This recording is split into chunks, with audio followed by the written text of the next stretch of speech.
नमस्कार, Shivri homeo care channel में आपका स्वागत है। आज एक केस डिस्कस करते हैं। यह पुराना केस है। अचानक से जो पुराना डायरी उलटते समय जो है इस पर ध्यान आया। मैं सोची आप लोगों के साथ साझा करूं, क्योंकि इस केस की सफलता ने मुझे तो खुशी दी ही, और साथ ही साथ किसी घर में चिराग भी दिया। तो आते हैं केस पर।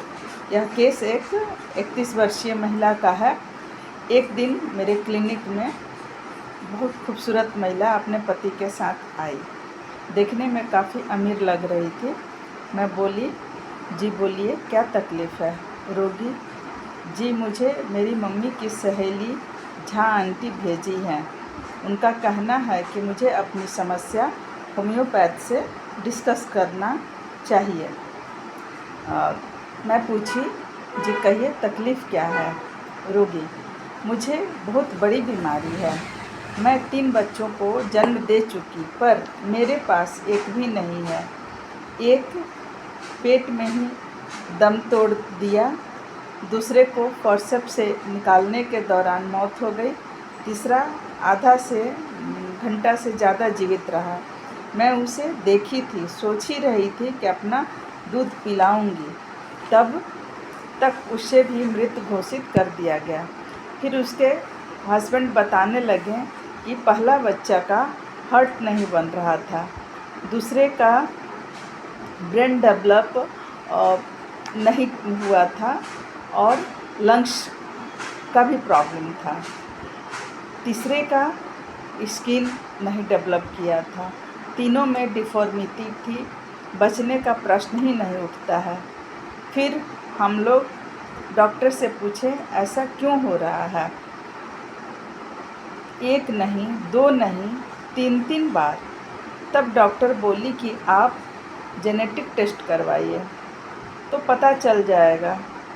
खर्च 2-2.5 लाख आएगा। तब मैं पूछा कि उसके बाद बच्चे की गारंटी है? तो डॉक्टर बोली, नहीं, एक प्रयास हो सकता है, तो हम लोग नहीं करवाएं। आपके पास आ गए, अगर आपके पास कुछ उपाय है तो मदद करिए। केस इतना ही था।